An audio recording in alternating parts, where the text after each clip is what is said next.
In this video, I'm going to rank every durability item in Fortnite history from worst to best. These are items that have a durability bar under them, to the side of them, whatever, indicating limited use before, in most cases, they break. This list will not be ranking limited use items, right, like the flare gun or harpoon gun. If you want me to rank every limited use item, be sure to let me know in the comment section down below, as well as anything else you'd like to see me rank. With that all being said, be sure to use code TYFRYZ in the Fortnite item shop with your next purchase, and let's get right into this ranking video. At my number 14 spot, the worst durability item in Fortnite history, yeah, it's the Guardian Shield. It's just not that good, right? Like, I see the application in zero build 100%. I'm sure you'll see in the gameplay that I'm going to put up. Yeah, the application in zero build is there, but in builds mode, this is virtually just unusable. Like, just don't pick this thing up at all. And I'm a builds mode player. I rank all these rankings based off a builds player's perspective, and yeah, you can see why it ranks at the number 14 spot. At the number 13 spot, and not very far ahead, is actually two items. It's the jetpack and the Stark jetpack. Yes, while they have different rarities and, you know, different skins, these are the exact same item. They function identically. They have the exact same amount of fuel, the exact same amount of time to recharge, all of that stuff. So it makes sense to put them together here. And yeah, the jetpack back in the day, right? I'm talking like season 4 when nobody could build and you could just jetpack way up to height on somebody. Yeah, that is a good item. But now the jetpack is virtually useless. And since the Mandalorian jetpack has been in the game, that one is just so much better than these ones. And so it just kind of puts these ones into the dirt, to be honest with you. Most people don't even know the Stark jetpack even existed. You are just a hovering free target, and yeah, easy bottom of the list item here. At my number 12 spot is the Sub-Zero combat kit from Chapter 6. Look, the previous two items, especially the jetpacks, right? It makes sense that it has fuel and it's going to run out of fuel, right? So the durability makes sense there. But for Sub-Zero's combat kit, like, why does this thing have durability? It's not like it's so overpowered to the point where, like, oh, it definitely needs durability because everyone's going to be spamming these things. No, nobody used Sub-Zero's combat kit. These things were absolutely awful. I'm going to go out there and say one of the worst melee items we've ever seen. It's just so slow. The combo attacks. You have the mobility, which can save you from fall damage, I guess, but nobody was ever taking this item. And the only reason it's ahead of the other two items on this list is because I guess you can do some damage with it. Like, if you're in a box with somebody, yeah, you can do 100 damage plus with Sub-Zero's combat kit, but this item is just not it. At the number 11 spot is actually the Icy Feet item from Chapter 6 Season 1 from that Winterfest event. Again,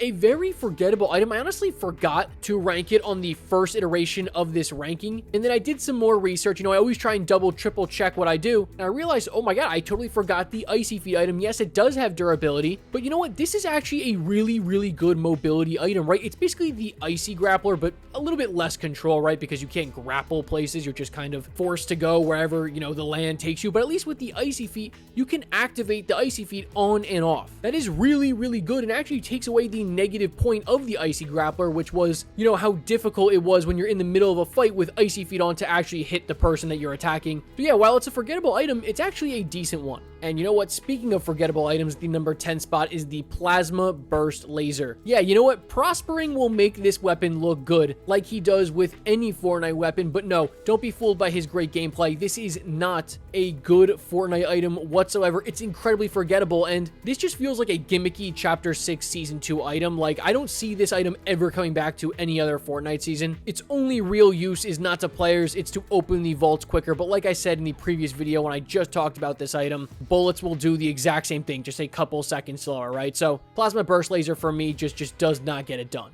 At my number 9 spot, probably the most controversial pick on this list is the Lawless Slab Cannon, again from Chapter 6 Season 2. If this item didn't have a durability on it, it would likely be one of the best healing items of all time. And I always go back and forth with myself, right? How do I rank the Lawless Slab Cannon? Because on one half, yes, it does have durability, which really hurts the fact that this isn't an infinite healing item like its other exotic counterpart, the Chug Cannon. But at the same time, you get around 25 uses with the Lawless Slab Cannon before it breaks. I mean, 25 uses is a lot. I mean, there's a good chance that if you get this item, you know, at the midpoint of a game, you may not use all 25 uses. And therefore, the durability is kind of irrelevant. But again, I guess you could say that with any item on this list. But at the end of the day, an item that takes up 2 inventory slots and then can break, that just leaves a weird taste in my mouth, to be honest with you. At my number 8 spot is the Mandalorian Mandalorian's jetpack from the current season we are in, the Star Wars season. This item used to be really bad because it was only found in a mythic rarity. It was all bugs back in Chapter 2, Season 5 for a long portion of that season, and it just was not worth the mythic rarity. But now that they've brought it back, you know, changed the rarity, made it more accessible, the Mandalorian's jetpack is a pretty good option in galactic battle. Right? No, I don't think this is a main mobility item you're going to take. I still think shockwaves are better, but this is a great secondary mobility item and an item that you should probably take if you don't have shockwave grenades. I think its real advantage is being able to move more, you know, laterally and horizontally, whereas the old jetpack was really just straight up or down. What I will say is, while the Mandalorian's jetpack isn't like a crazy standout item, it is significantly better than the older version of the jetpack, and you know what? It's decent. At my number 7 spot is going to be the rocket drill, another item from Chapter 6, Season 2. I don't know, so much Chapter 6 love on this video, and I'm going to be full out honest with you guys. Numbers 1 through 7 are really interchangeable, right? I mean, I think 1 through 3 are in a pretty good spot, but these 7 items were so difficult for me to rank. I've never had such a difficult time ranking this many items in my life, right? But with that being said, I think the rocket drill is in a good spot here, right? Yes, it's an unbelievable mobility item, and while it does have durability, it feels like that durability takes a long time to wear all the way down, and these things were everywhere towards the end of Chapter 6, Season 2, so really, even if the durability gets low, you can just swap one out. My only complaint is just you are so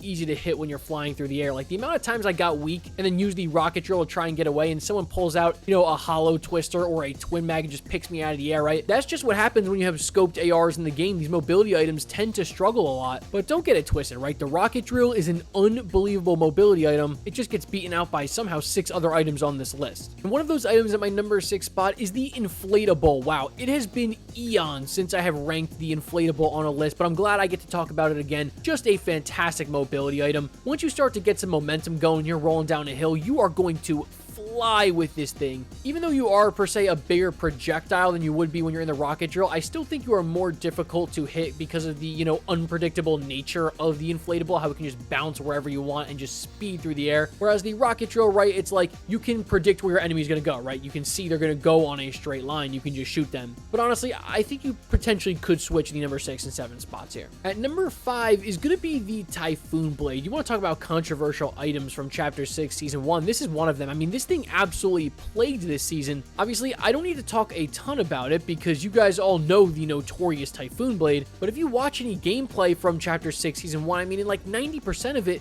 they're going to have a Typhoon Blade in their hand just dashing all over the place. I'm not really going to go in depth into the melee ability because, you know, it wasn't really used for its melee, at least for the latter half of the season. I know it was kind of broken in the beginning half before it got nerfed. This is an item that if it wasn't for another one that came out in Chapter 6, Season 2 that was just like it, would be much higher up, right?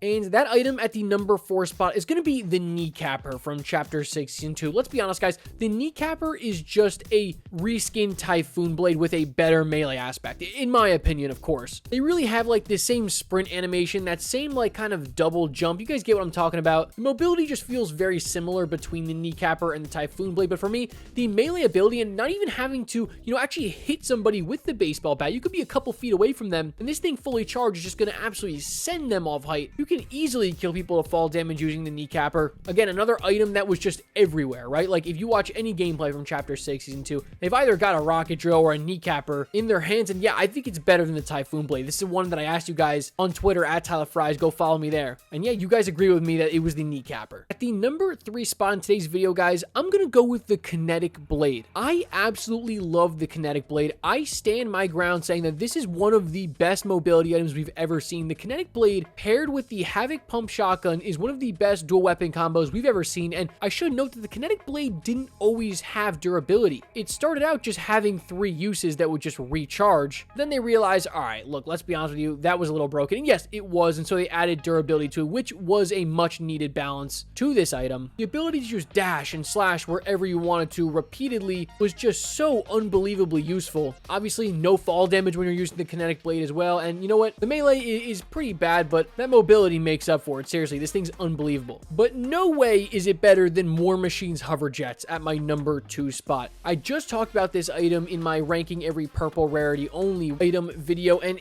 this thing just feels like you had to have it in Chapter 5, Season 4, right? Every single player, especially in Zero Build, right? It's like if you don't have War Machine's hover jets, you're gonna lose a gunfight against somebody who does. It's really that simple, and any item that feels like a must-have, like you need it or you're gonna lose, has to be high up on any list that it's on, and it's always high up on every list that I've ever had it on. It is just so unbelievably difficult to hit somebody who has the jets and is just swerving back and forth with Mysterio's Sovereign shotgun, right? Just popping shots at you, or they got a Gatekeeper shotgun, God forbid. It's just, you know, it just lives in my nightmare. I'm done talking about this thing because I'm literally getting goosebumps from the fear of fighting somebody who's got dual micro SMGs and arcane gauntlets with the hover jets on.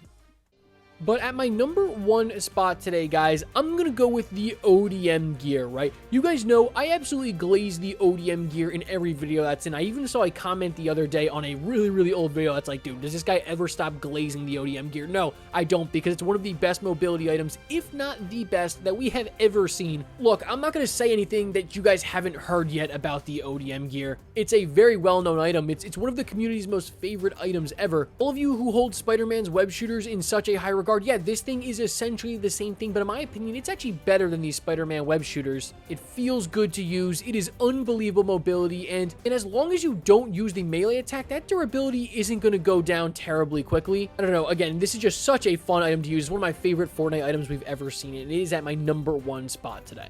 Alright, thank you guys so much for watching this video. If you stayed till the end, you were an absolute legend. This is a video idea that I saw commented a bunch of times in my community post, so thank you to everyone who commented that, and let me know what you guys want my next video to be, because who knows, I go through the comment section and I could pick your comment as my next video. If you guys did enjoy this one, please leave it a like, and I'll catch you guys in the next one. As always, peace.